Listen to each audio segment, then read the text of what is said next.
It is 790 KABC. Welcome to another episode of Change Reaction Radio and the Change Reaction Radio podcast. If you're listening on KABC, we're very glad you're here. Thanks for joining us. If you are catching us as a podcast, and hey, if you're listening on KABC, guess what, guys? We're also a podcast. So you can watch that on YouTube. You can listen to it on Spotify. And if you do, go ahead and hit that like button, subscribe. Really helps the show. I'd appreciate it. You can find out everything about the Change Reaction at changereaction.org. I am Matt West, and we've got a really powerful episode for you today. And there's so much going on here as we get to the end of the school year when we start thinking about kids and school and graduation. And honestly, sometimes the best way for us to understand what a community looks like is to look at how it cares for the people who care for its kids. So today we're focusing on the people who are showing up every single day for our kids, and that's educators, teachers, administrators, support staff. They're the ones who stock their classrooms out of their own pockets. They shoulder their students' burdens, and they barely get any time or resources to take care of themselves.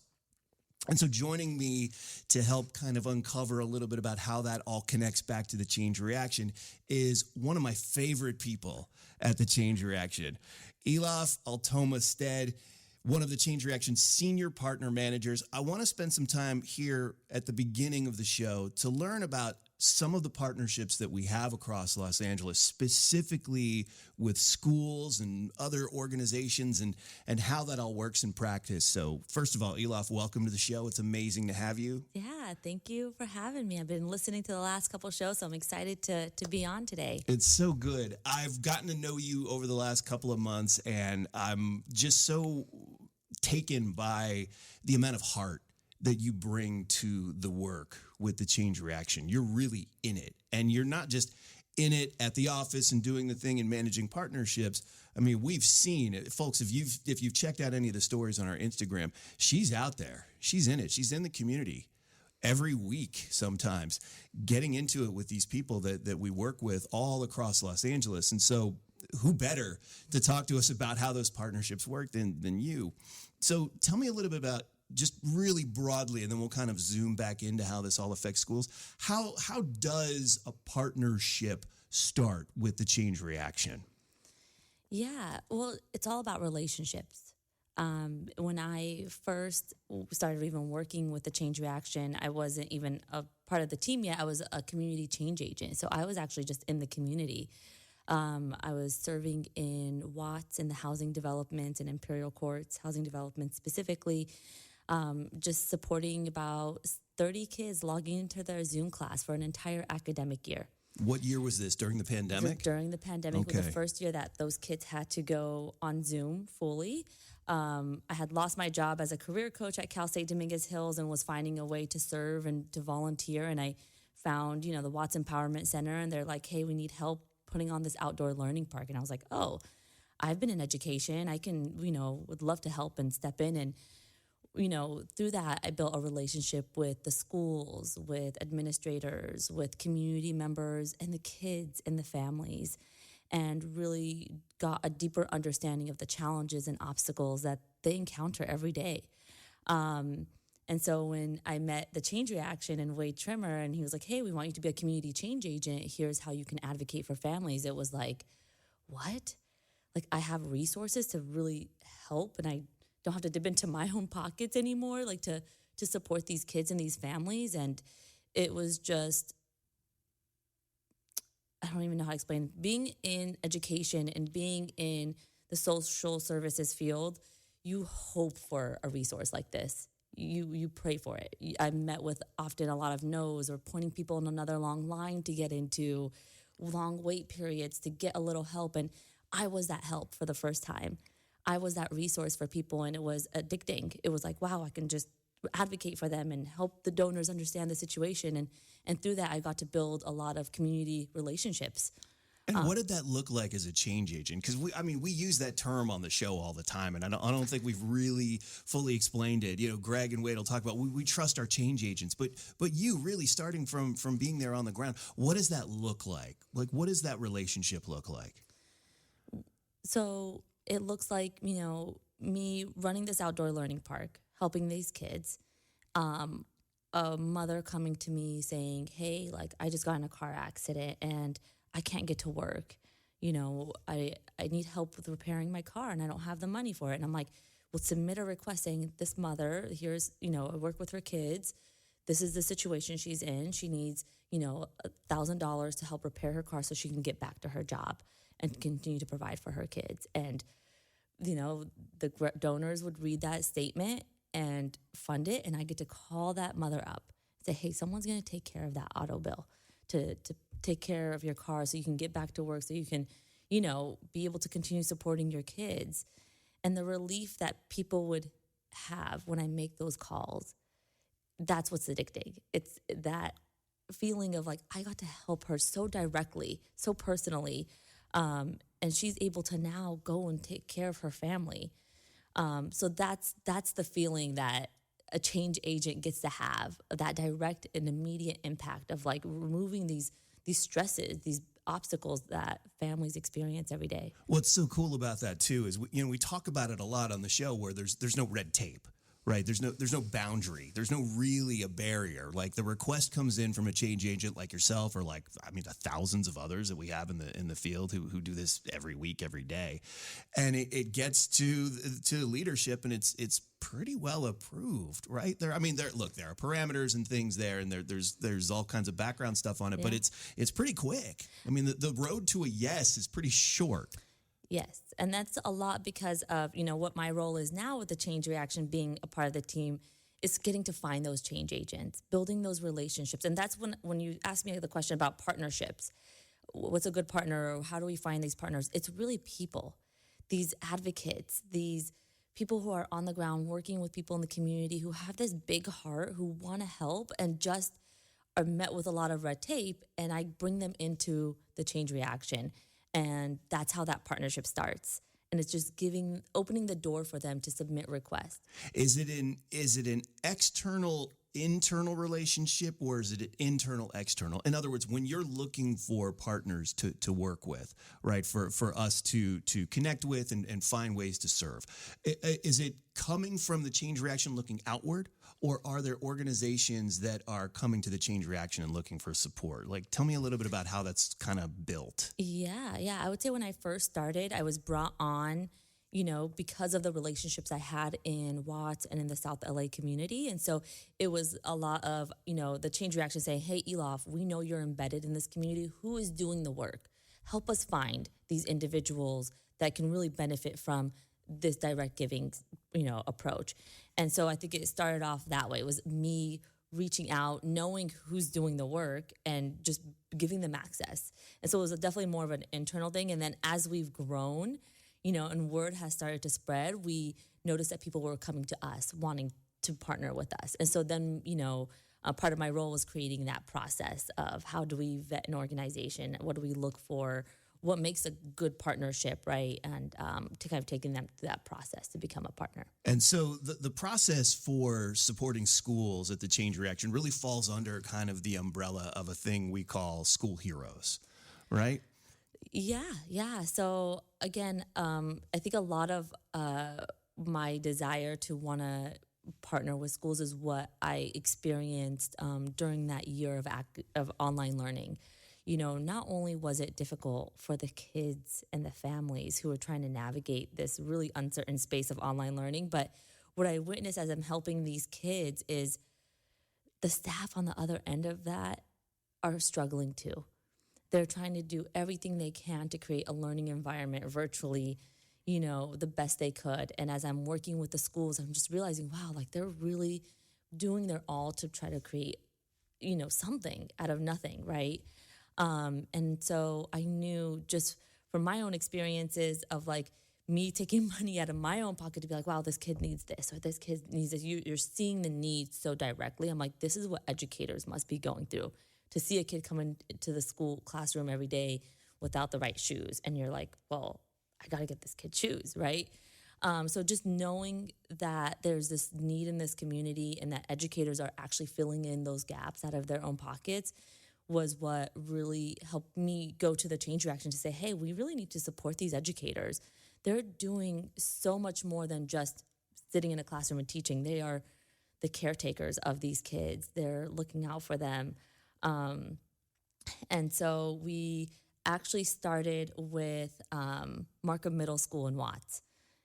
We created the School Heroes Emergency Fund, which is really a direct grant system for school staff, and not just teachers. It's everyone who works at a school, because everyone plays an important role of making sure these kids are fed, safe, in a clean environment, and taken care of, right?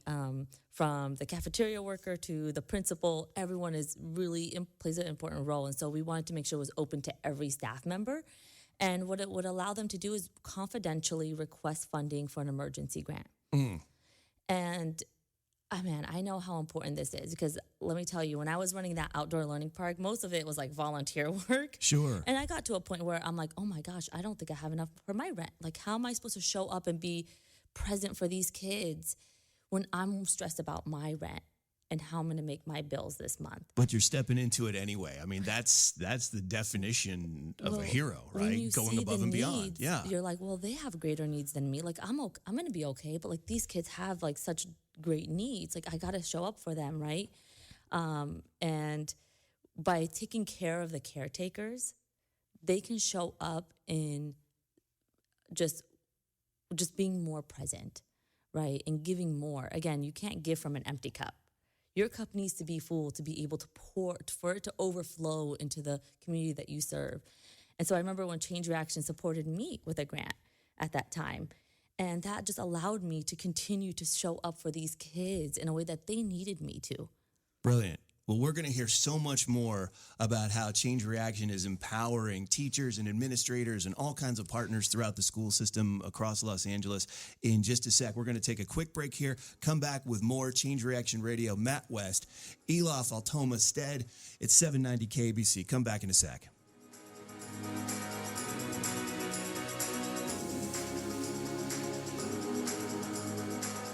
It is 790 KABC. Welcome back. It's Change Reaction Radio, the Change Reaction Radio podcast. I am Matt West. You can find out more about the Change Reaction on our Instagram page, _Change Reaction. With me is Ielaf Altoma-Stead, Senior Partner Manager for the Change Reaction, and we were spending some time just a minute ago talking about the School Heroes Emergency Fund and, you know, its genesis and really where it came from. It sounds like it really started with you as a catalyst for it, at least at a minimum, yeah? I would say it was the inspiration I got from Markham Middle School and the staff there, and Yumi Kawosaki, who will join us later, and just the need in the community. But it was definitely just what I experienced serving in Watts that made me realize, wow, educators are really amazing. But like everything at the Change Reaction, something starts small and then it blossoms into something major. And so now we've got this incredible partnership with the Partnership for LA Schools. So I want to welcome into the conversation Virginia Lee from the Partnership for LA Schools. Thank you so much for joining us. I want to understand first, you know, what does Partnership for LA Schools do for educators, especially for those in the really vulnerable areas and in the underserved neighborhoods and just the classrooms that don't necessarily get the attention that some other neighborhoods and other communities may get in terms of funding? Yeah, so we are a nonprofit and we work in district in LA Unified. We have been around since 2007 doing school transformation work. So we have a master MOU with the district to be able to manage and operate K through 12 schools. So we're in South LA, we're in Watts, we're in Boyle Heights in East LA, and we support 20 LAUSD schools. In terms of what we do, we really support our school leaders, which one is Yumi Kawosaki, who we'll talk in a moment, really to really think about how do we create systems, support teachers in providing the best quality education so that kids have choices. They have choices to go to college. They have choices to be able to reach their dreams in terms of what they want to do in their career. We support our families, and so why this partnership is really important to us. But really, we're about how do we support communities, schools that have been disenfranchised for so long to be able to have the resources they need. And I mean, we see these facts and figures all the time about school enrollment on a continuous decline. I mean, we talked in the beginning just a couple minutes ago about how you got involved with education during COVID, and it seems like every year since then there have been less and less kids returning to school. And I think the thing that a lot of people don't understand is when there are less kids in school, there's less funding. And when there's less funding, there's less resources for everybody. So I want to understand a little bit about what that looks like practically. When you see reduced enrollment, when you see reduced funding in schools, how does that show up in schools? What are the headwinds that you and your organization up against every day? Yeah, I mean, that's huge. So when we don't have those resources, when kids aren't coming to school, like you said, they don't get the same amount of funding per student. And so that can mean cuts in teachers. It can mean cuts in staff.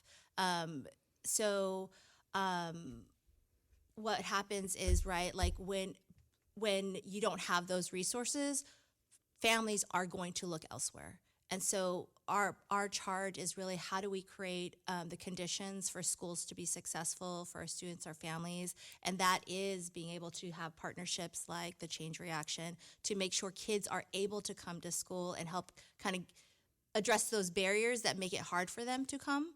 So that's both the students are successful, but also our schools are able to provide what they need so that kids can get an education. I want to unpack one thing. Yeah. You said parents are going to look elsewhere. Yeah. I mean, it's really, are there two choices though? Because parents can either look elsewhere if they have the means and get their kids into a charter school or send them to another community.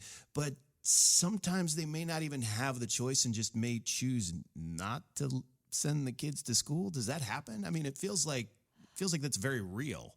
I think during COVID, we definitely felt that where folks, obviously, we couldn't come to school, but then they didn't come back. Right. And honestly, sometimes, that's not my role to, I don't have the data in terms of exactly where they went, but some kids kind of just got lost in the system, right? Like, we don't know where they ended up going. So I can't, they could have moved away. They might not have come to, in terms of like, they might not return to like traditional schooling. They might have found a charter, but we have students. I was just at a elementary school last month where, a kid had not come to school they're still enrolled, but they didn't come to school for probably 2 months worth of schooling. Wild. Yeah, exactly. And so that's why it's so important for us to really think deeply and intentionally about how do we get kids back. And to be clear, when a kid is enrolled but not showing up, that's when the funding stops. You could be on the books, but those schools aren't getting paid when the kid doesn't come.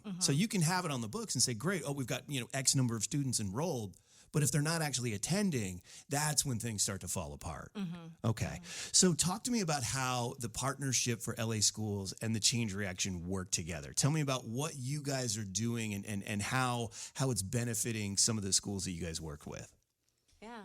Do you want to start or do you want me to? Well, I think it started just as the Angel Fund, right? Like just helping the students and the families with direct grants through our normal process. I think we started to like slowly roll that out to say like, okay, what are the family needs, what are student needs, and then from there, the Change Reaction created the School Heroes Emergency Fund to support the staff. And, Virginia and her team have been amazing at helping us get access into LAUSD schools to even be able to, roll out a program like this.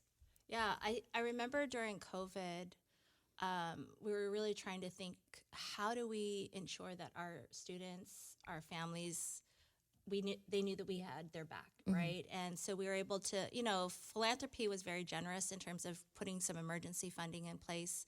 I was able to start like a COVID relief fund, but it was like $100, $200 for a whole family, right? And so then COVID, we're starting to get out of kind of the pandemic, back to school, and this funding is drying up, right? This for COVID, and so Yumi was like, you need to meet Ielaf. and you need to talk to her. And I just remember us meeting even before that, just kind of in the community in Watts. But then when she's like, oh, there's something really special happening, I was like, okay, let's meet. And that's when kind of we were brainstorming, like, how can we do this? And we're like, okay, let's pilot this, the Angel Fund. This is for the families in like maybe 3-4 schools, and let's try it out, right? And then we have this idea around school heroes. Okay, let's try this out. Let's pilot this. And so we started small-ish. I think 3 or 4 schools for Angel, 10 maybe for school heroes. But then the next year we fully launched. They're in 20 schools, both the Angel Fund and the school heroes. And so what that means is like not only do the kids and the parents have access to change reaction emergency grants, the staff do too. The entire like network of a school has access to an emergency grant system that's quick and able to just support them. And what does that look like in terms of the support? We've talked a little bit about, these small gifts of support, right? We've talked about like filling in these gaps, but I want to, and we've talked about how impacting people's lives, right? How it makes you feel. What's it like for you to see the impact when you can support a teacher or an administrator or a family? Yeah. What's that like?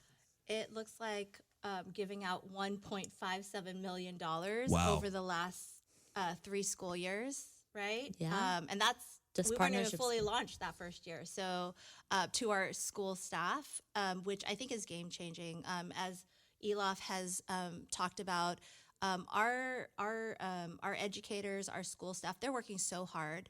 And they're sometimes digging in their own pockets just to help out their students and the families. And they also have their lives and their families, and to be able to support when there is that financial need. It looks like helping with the mortgage or rent in a time of crisis. It looks like helping them get their car fixed so that they can actually get to work, because a lot of times they might live far from their workplace. For our families, I think we've given out over $100,000. Just this morning, we had a family member in our network that was one of their parents was taken over this weekend, and now it's one of the parents single parenting and trying to figure out how to pay rent and still go to work and take care of a child without the other parent, and we were able to help get rent so that they can feel a little bit stable for now as they're trying to figure things out. So that's what that looks like. It's preventing evictions. It's making sure they have a refrigerator for fresh food. And just a car to get to work. I think some of the requests that we've seen for staff is, again, some of these schools are in tough neighborhoods, and they'll get their windows broken into and their cars broken into while at work, while their car is parked, while they're at work. And so we're able to step in and take care of that bill and that expense to make sure that they have a reliable car to get to and from work. I mean, there's an amazing amount of bravery and courage that it takes for teachers and administrators and support staff to show up every day, right? Just to show up and do this, right? The system is arguably failing. It's failing the kids. It's failing the teachers. It's failing the people who are there and showing up. And they're still showing up. They're not backing down. They're meeting a challenge. And thankfully, Partnership for LA Schools, Change Reaction, able to help soften the blow when those unexpected things come up. It's pretty outstanding work that you guys are doing, and we're going to hear a little bit more about it, how it's really affecting kids and administrators at the school level. We've been talking about her for most of the hour here, Yumi Kawosaki from Markham Middle School. She's going to come in and help tell a little bit more of the story and see how it hits on the ground. So more Change Reaction Radio coming up in just a sec. Stick around. This is 790 KABC. Don't go anywhere.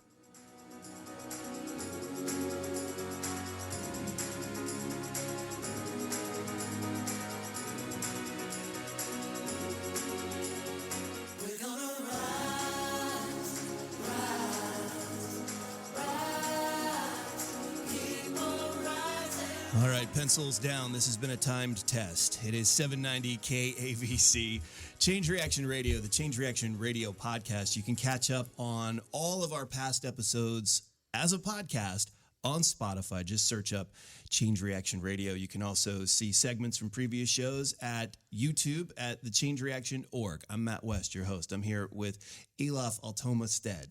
I'm here with Virginia Lee from the Partnership for LA Schools. And finally, ladies and gentlemen, she's here. We've been talking about her almost the entire hour. Yumi Kawosaki, the principal of Markham Middle School. I don't know if you heard earlier, but Ielaf is a huge fan of you and your work for the kids. So welcome and thanks for being here. Thank you. I'm a big fan of hers as well. So we've spent a lot of time talking just about the partnership between the Change Reaction and Partnership for LA Schools and how that works at the individual school level.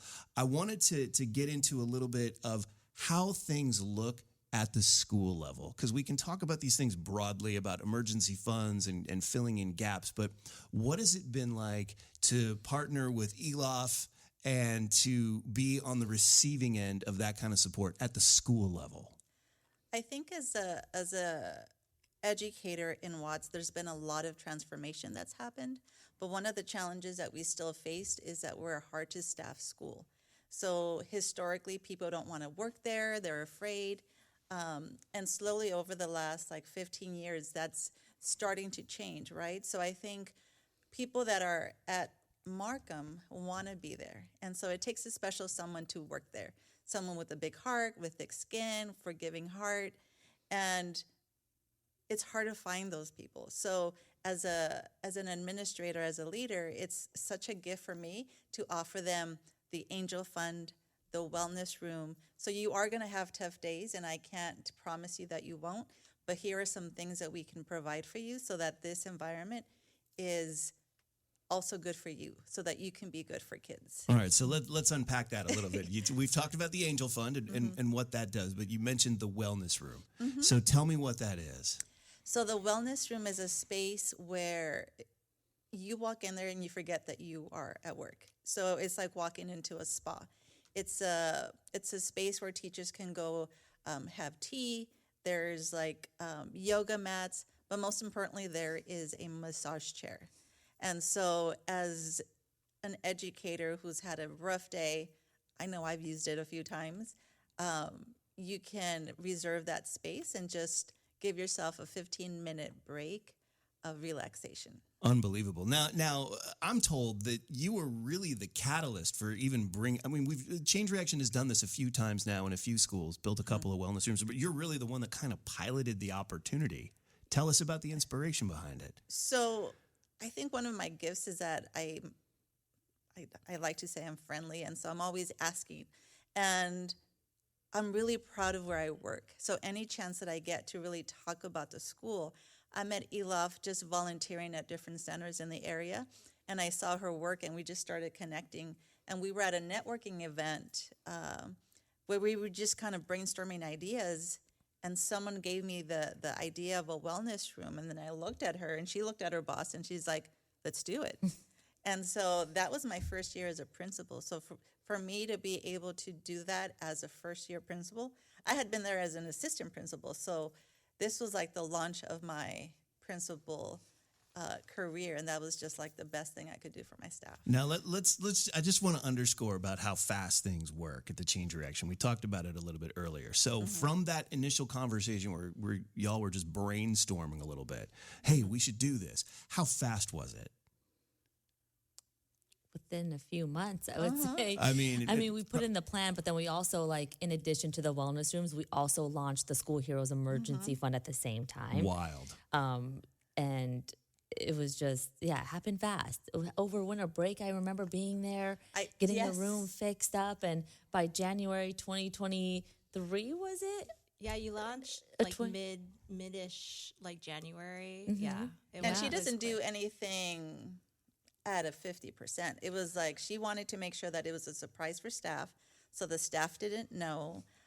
They had gift bags for all the teachers, so it was a whole production. So my teachers had no idea.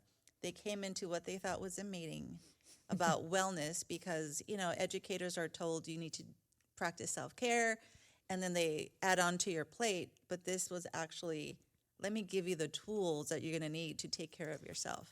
What's that been like for the teachers and staff at your school? I do have to admit that at the beginning, people were like, yes, and they were taking advantage of it. But I think in true educator nature, sometimes you have to be reminded that you have earned those 15 minutes.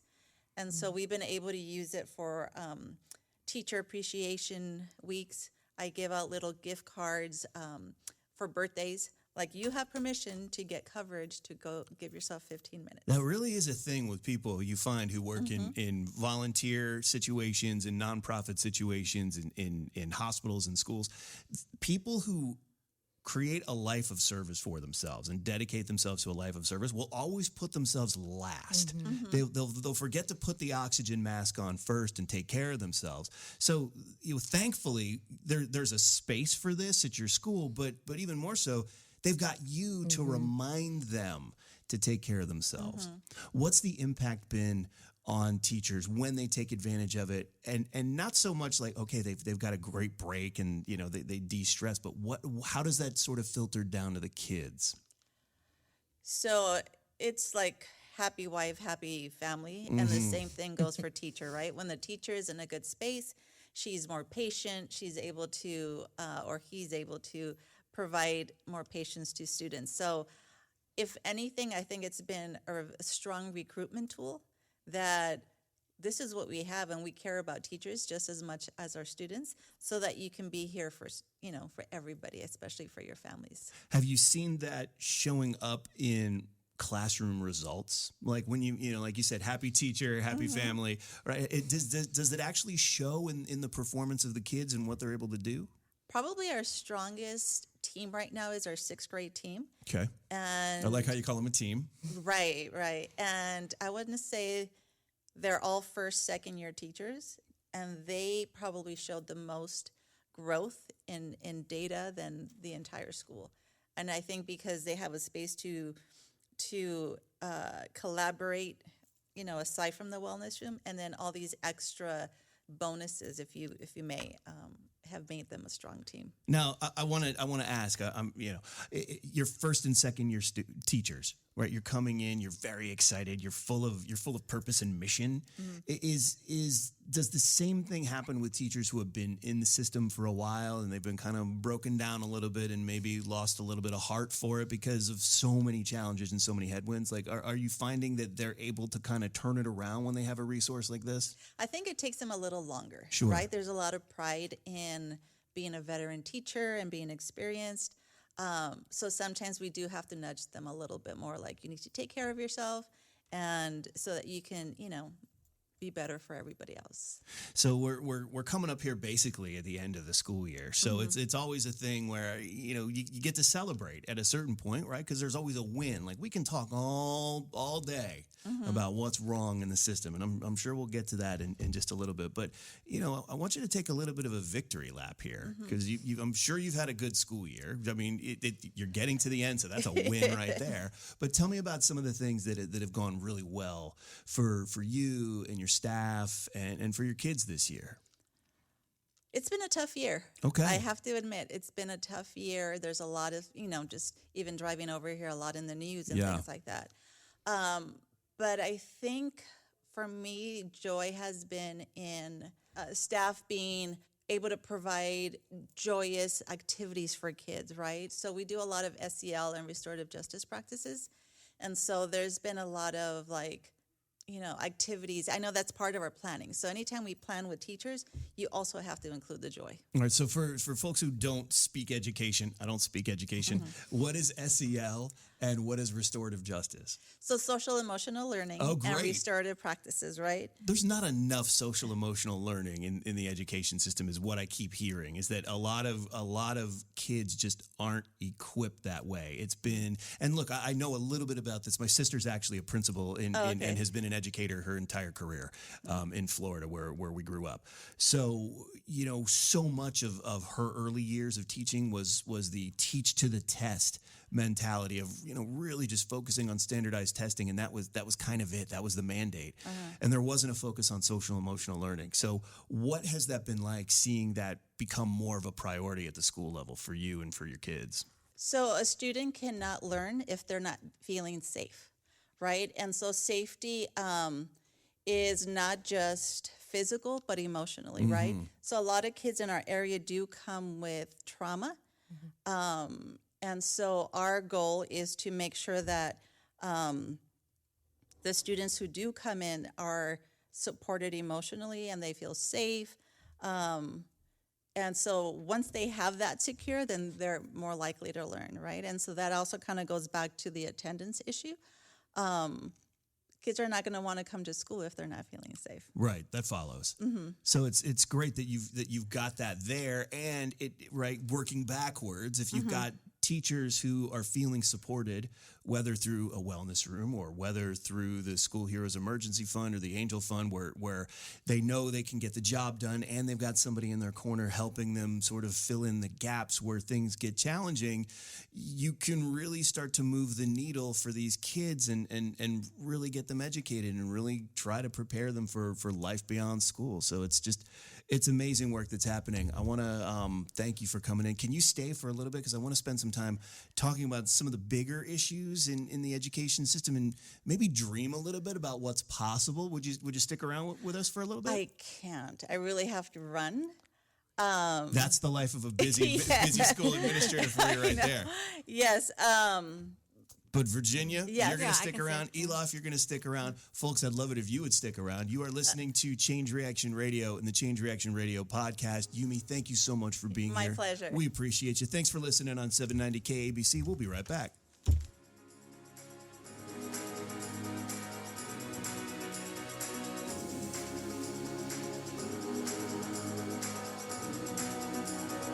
Welcome back. It is 790 KABC, Change Reaction Radio, the Change Reaction Radio podcast. I'm Matt West, joined by Ielaf Altoma-Stead, Senior Partner Manager at the Change Reaction. Virginia Lee is here, Partnership for LA Schools, and exiting out the door almost as fast as she came in. I want to thank Yumi Kawosaki from Markham Middle School. That is the life of a busy school administrator. Her phone was blowing up during that interview, and she was like, I gotta go take care of my school. I gotta go take care of my kids. And we're really grateful that she was able to spend just a little bit of time here in what is, ostensibly kind of a chaotic period for us here in LA right now with everything that's happening.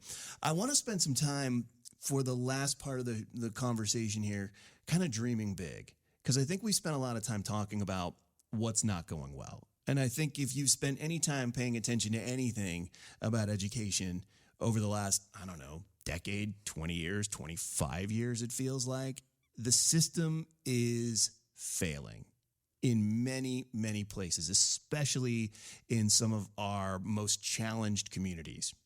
And so I want to spend some time, instead of focusing on what's not working, I want us to see from your experience, Virginia, from your experience, Ielaf, what could be done? Because there's so much that's happening with Partnership for LA Schools and other nonprofits who are coming in and filling in the gaps, but it's not enough. It's never enough. There's always a need. And there's always more than money that can be injected into a situation to make things work. So I just kind of wanted to spend a little bit of time dreaming about what could happen. You must have conversations all the time about what's possible. Wouldn't it be great if? What are the kinds of things that you talk about when you're talking with principals, administrators, teachers, when you're trying to come up with a solution? What are some of the things that you hear the most?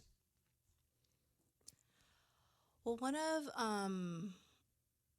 this work is really hard. And we have such a dedicated, both at Partnership and in all of our schools. And Yumi mentioned it. Our charge is like, how do we build joy, right? And bring joy into the culture and into creating conditions so that people actually can thrive. And that's the dream. The dream is for our students to come into school every day, to know that they have adults that care about them. We have teachers that want to come to work, that can teach, right? Can be effective without having to worry about all of the bureaucratic red tape or all the challenges, right? We want families to feel welcome. and feel part of the community. We work with partners so that they can maximize their potential at our schools and bringing the resources, the programs, the different services, and all in service of our kids being able to graduate, but not just graduate. High school is not the end of the road, right? We want them to be able to go to college or pursue careers where they are able to live that full, meaningful life. This is generational work, right? So it's the present generation, but also this is about the future generation. And so that's what we're dreaming about. And I know for us, from talking to partnership and getting to connect with teachers and schools, it's, recruitment and retention of educators, right? And so how do we support even just those first and second year teachers and not just getting into the field, but then wanting to stay? And when so many of them are spending money out of their pocket or having to get a second job to buy the supplies they need to create that welcoming environment, to be able to do the fun, joyous things with their kids, but that might cost a little more. I know one of the things that we've done the past 2 years is provide grants for first and second year teachers so that they can go and purchase additional school supplies and not spend money out of their pockets, but really be able to give them the resources to be able to create the classroom that they envision, a comfortable, safe classroom. And that's going to look different for each educator, right? And so they have the flexibility to be able to go purchase the things that they need for that classroom, to do a fun lab, or to buy the technology that they need so that they can keep the kids engaged. But again, that's just, I think, one part of it. How do we change the conversation around it? Because you see study after study. We know this. If a child is well educated and taken care of in school and is able to progress through the system and then get a chance beyond finishing high school to get into higher education, whatever that looks like, there's so many benefits and opportunities for society as a whole. So if we know the power and the value of education, but it's not prioritized at a government level where it's funded, especially for you, Virginia, because you've been in this work at all different kinds of levels, not just in the school system, but in all levels of social work and nonprofit work. How do we change the conversation around that and make it a priority? Because it shouldn't be like this. It really honestly shouldn't be like this, that teachers and administrators and support staff have to fork out of pocket to fill in the gaps where the government should be doing the bare minimum to provide, and then not be strapped at the end of the month because they've forked out to fill in a gap for something that arguably we know is incredibly important to maintaining a thriving society. How do we change that conversation? Yeah. I think there's not one right answer. It's like very multifaceted. I think one thing that we're doing now through these initiatives, through the Change Reaction, is helping even kind of meet the basic need. Because if your basic needs are not met, you can't show up in the way that you want to make the kind of change that we're trying to. So just, that's one. The other is a mindset shift too, in really thinking about what do we believe in our kids and our families, right? And not coming from that deficit, these poor kids in this community, right? Like Watts in particular has taught me what community has meant, what community means, and so many gifts in the residents that I have worked with throughout, it's been like 12 or 13 years that I've been working in this particular community. And so how do we work with the community to make the change? We're not working for the community, but we're working with them. And so I think it's building the capacity at the resident level, the families, the students, our teachers, our staff, and really building their capacity to be able to implement the kind of changes that we want. What is it about the Watts community that makes it so special in that way? Because I know just from my experience of working with the Change Reaction, look, we're doing a lot in that community, but that community is also doing a lot for itself. Yeah. So what is it about the Watts community that makes it such a model for what's possible when things are challenged? In my time, right, I'm not the expert in Watts. I've been working, like I said, a little bit over a decade there. But I think that would make you an expert in my mind. Just so we're clear, 10 years of lived experience makes you an expert. what makes Watts special to me is the people. The people there. That has been a community that has historically been ignored. I can't even speak English. English is not my first language. Ignored. Like, has not gotten the resources it's needed for a long time. I think things are changing, but it's a community that's very resilient and has seen a lot of things have happened. There's been the Watts riots, right? Like a lot of things have happened and still do to this day. But that community, no matter what's going on, and even some of the internal stuff that's happening, right? They stick together. And I've been part of the Watts Gang Task Force, have attended that for over a decade. Every week for 2 hours, this community organizations, different government institutions, elected officials, they come together to talk about what does Watts need and how are we as a community going to address that. And it's the power of the people, basically. Yeah, I mean, I think you talked a lot about it. I think there's so many obstacles that this community has to face. And I think even just in my short time serving in this community, the really high levels of gun violence, the over-policing, the resources that get held up within bureaucratic systems that just never actually hit the ground. Like, even in my short period of time, witnessing that and then still seeing the joy in the kids' faces, their resilience, their laughter, like they just push through that. And that resilience, I think, is so powerful to allowing them to just counter the next obstacle, counter the next challenge with just this grit. And I think that's what's so beautiful about the community. But it's so unfortunate that there's all these obstacles and pressure that they have to experience on the day-to-day.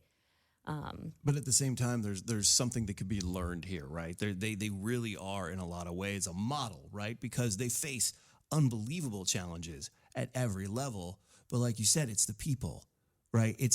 They're not waiting for the government to come in and fix it. They're not really waiting for organizations like Partnership for LA Schools and Change Reaction to fix it. They welcome it when we can come in and fill in those gaps, of course. But they're really in there and they're committed to it. And they're doing what they can. And I think that as a model, that as an inspiration for others who are challenged by it, they can learn a lot from what's happening in Watts. And I don't want to sugarcoat what's happening in Watts. It's troubled, and it has been for years. But I think you nailed it, Virginia. It really is the people, and it comes down to people. And that's really what it comes down to for a lot of this, right? Like, if people want to partner with Partnership for LA Schools, or they want to support what's happening at other schools, how can folks get involved, right? It's not just about, hey, this nonprofit, that nonprofit. And these donations. What can people do? How can people who want to get in, whether they have kids in the school system or they just believe that education and educating our next generation is important, what can they do to support you? Yeah, I mean, definitely reach out. Go to our website, www.partnershipla.org. We have a place where people can email us and let us know how they want to engage. We're always looking to see what are the types of programs and services that are out there that we can match with our 20 K through 12 schools. So definitely happy to talk to folks that are interested. This is a great conversation. I wish it could go on for at least another hour. I know if I took a quiz on it right now, I'd probably get maybe like a B. There were just so many things that we talked about, but I'm really grateful that we got to cover some of this. So Virginia Lee, Partnership for LA Schools, thank you for coming in. Ielaf, so great to have you on the show. You're literally one of my favorite people at the Change Reaction. Folks, if you want to learn more about the Change Reaction, you can check out our website. It's changereaction.org. I am Matt West. This is Change Reaction Radio, the Change Reaction Radio podcast. It's been 790 KABC. We'll see you next time. Thanks. Thank you.